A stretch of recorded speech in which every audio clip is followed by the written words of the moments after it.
현재 시각 오전 4시 1분입니다. 오전 4시 1분이에요. 갑자기 뜬금없이 왜 시간부터 이야기를 하느냐?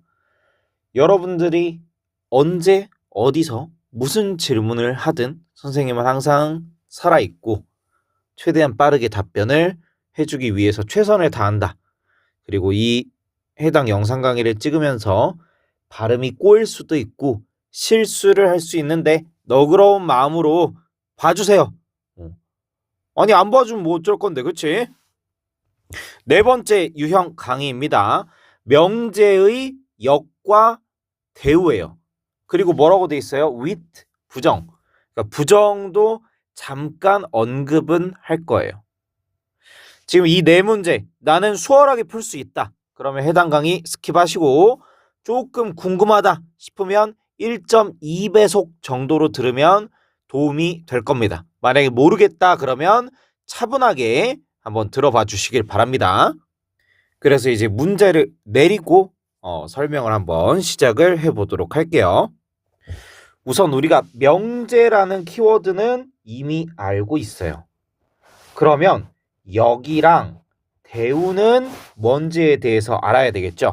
그리고 왜 선생님이 그 많은 것들 중에서 부정을 언급을 하고 이야기를 하는지도 여러분들이 연결을 지어서 생각을 해주셔야 됩니다. 간단하게 선생님이 문장 하나를 들고 올게요. 해당하는 문제는 명제는 아니에요. 근데 여러분들 이해를 돕기 위해서 갖고 온 겁니다. 지금부터 이야기할 건 그냥 가볍게 역과 대우를 어떻게 하는지만 잘 봐주세요. 승현쌤은 귀엽다. 해당하는 문장을 부정하면 어떻게 돼요? 부정하면 승현쌤은 어떻게 돼 있어? 귀엽지 않다. 그러면 해당하는 문장의 역은 뭐냐면요. 역은 위치를 바꾸는 거예요. 귀여우면 누구다? 승현쌤이다. 그 다음에 대우는 뭐냐면 역처럼 위치도 바꾸는데 바꾸고 나서 부정하는 거예요. 앞에 부분 귀여우면 부정하면 뭐예요? 귀엽지 않으면 승현쌤이 아니다. 이렇게 되는 거예요. 지금 역과 대우를 선생님이 기호로 나타낼 거예요. 이거 지웁니다. P이면 Q이다. 얘의 역은 어떻게 되냐면 Q이면 P이다가 되는 거예요. 그냥 위치가 바뀐 거죠. 그 다음에 대우를 할 건데 대우하기 전에 물결무늬를 이야기를 해야 돼요. 얘는 뭐냐면 P가 아니다라는 거예요. 집합기호로 표시를 하면 P의 여집합, P에 속하지 않는 것이라고 이야기를 할 수가 있습니다. 그럼 대우를 하면 not Q는 not P이다. 이렇게 됩니다. 이거는 완전히 새로운 것이기 때문에 이해한다기보다는 이건 규칙이고 암기를 해주세요. 그리고 나서 쌤이 헷갈리는 부정이라는 친구와 역이라는 친구 먼저 설명을 하고요. 그 다음에 왜 하필이면 대우가 필요한지 그것도 설명을 해드리겠습니다. 자, 그러면 선생님이 왜 부정을 언급을 했을까? 부정은요, 이렇게 생각을 해주시면 돼요. P이면 Q이다가 만약에 참이잖아요. 그럼 해당하는 명제를 부정을 하면요, 그 문장은 거짓이 됩니다. 이번에는 P면 Q이다가 거짓이라고 생각을 해봅시다. 그러면 얘를 부정을 하면요, 해당하는 부정된 문장은 참이 돼요. 그러니까 원래 명제가 참이면 부정하면 거짓이 되고, 거짓이면 부정하면 참이 돼요. 그런데 역은요, 역은 뭘 바꾼 거예요? 순서 바꾼 거잖아요. 그쵸? 얘는 원래 명제가 참이라고 해서 반드시 거짓인 건 아니에요. 그렇다고 해서 또 반드시 참이냐? 그것도 아닙니다. 한마디로 뭐다? 관련이 없다라는 거예요. 마찬가지로 P면 Q이다가 거짓이라고 해서 얘가 반드시 참인 것도 아니고요, 거짓인 것도 아니에요. 결국에 결론은 뭐냐? 역은요, 원래 명제와 참 거짓과는 관련이 아예 없습니다. 그냥 없어요. 그러니까 역을 했는데 뭐가 바뀌거나 이게 고정돼 있지 않아요. 모든 문장이 다 다르다고 생각을 하셔야 돼요.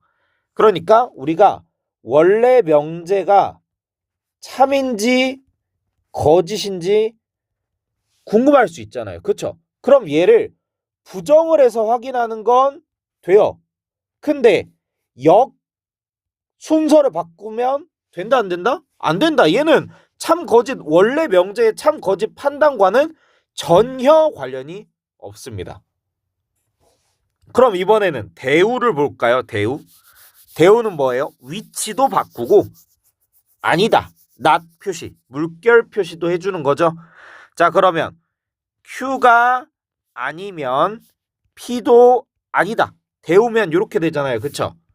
그러면 얘는요, 아주 밀접한 관련이 있어요. 참인 명제를 대우를 해주면, 위치도 바꾸고 not도 붙여주면 참입니다. 원래 명제가 거짓이라면 대우를 해서 위치도 바꿔주고 not도 붙여주면 거짓이 됩니다.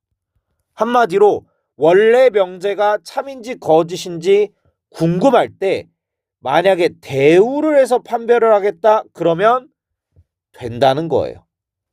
단지 부정을 해서 판별을 하면, 부정이 참이면 원래 명제는 거짓, 부정이 거짓이면 원래 명제는 참이다. 만약에 대우를 했는데 대우가 참이다, 그럼 원래 명제도 참이다. 만약에 대우를 해서 거짓이 나오면 원래 명제도 거짓이다. 요런 상관관계가 있는 거예요. 그럼 그냥 외우시면 돼요. 그리고 하나 착각하지 말라고 쌤이 이야기를 하면, P면 Q이다의 부정은 P면 Q가 아니다가 아닙니다. 아니에요. 선생님이 그때 요걸 지우지 말고 요 위에 걸 지웁시다. 그때 뭐라고 이야기를 했었냐면, P면 Q이다가 참이 되려면 어떻게 돼야 되는지 이야기를 한 적이 있어요. 다시 한번 그냥 간단하게 얘기를 해줄게요. P이면 Q이다가 참이려면 P 앞에 있는 게 Q 뒤에 있는 거에 포함이 돼야 참입니다. 근데 얘가 참이 아니려면 이렇게 하나라도 튀어나와야 된다고 했어요. 근데 지금 해당하는 문장은 뭘 의미하는 거냐? P면 Q이다가 P면 Q가 아니다가 돼요. 그러면 우리가 아까 배운 지식대로라면 원래 명제가 거짓이면, 거짓 어떻게 된다? 조금이라도 튀어나와 있으면 부정은 참이라고 했는데 지금 얘 보세요. P이면 Q이다가 거짓이야. 왜? 이렇게 튀어나온 부분이 있어서. 근데 Q의 여집합은 어떻게 표현하는데요? Q가 아닌 여기가 Q의 여집합인 거잖아요. 지금. 그쵸? 그러면 P이면 Q가 아니다. not Q이다가 참이 되려면 P가 Q의 여집합에 포함이 돼야 되는데 해당하는 꼴이 지금 P가 Q의 여집합에 포함이 돼요?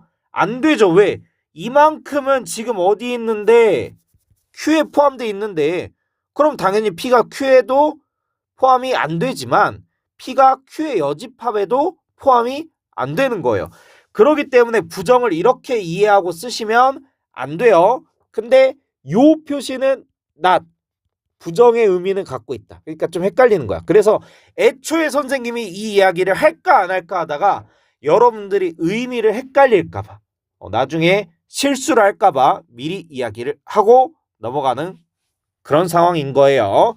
얘는 그냥 진짜 잊어버려도 상관이 없습니다. 그러면 원래대로 돌아가세요. 봅시다. 왜 P면 Q이다가 참이면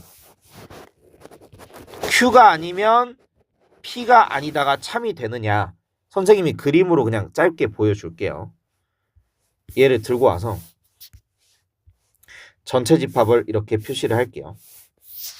그리고 Q의 여집합을 하얀색으로 칠할게요. 하얀색이 뭐다? Q의 여집합이다. 그리고 P의 여집합을 빨간색 가로선으로 표시를 할게요. 자, 그러면 어떤 일이 벌어져요?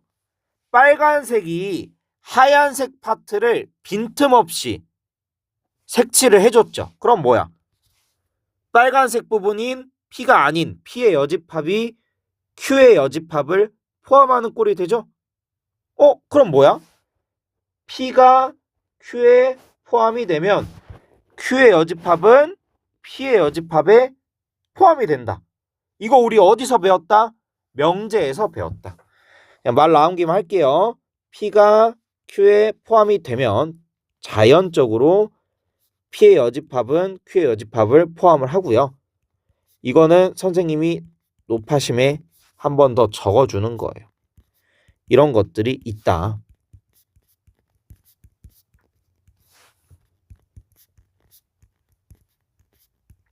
자, 지금 선생님이 쓰는 이 모든 것들이 뭘 뜻하는 거냐? 같은 의미예요. 같은 의미. 그러니까 요것들을 여러분들 사진으로 찰칵 찍어두고 외우게 되면 여러분들이 명제를 하는 데 있어서 필요한 무엇들은 집합의 벤 다이어그램은 그릴 수 있다는 거예요. 이해되셨나요? 요거는 암기를 꼭 해주시기를 바랍니다. 그럼 이제부터는 문제를 풀겠습니다. 여러분들 잘 따라오고 계시죠? 문제 한번 들어가 보도록 할게요.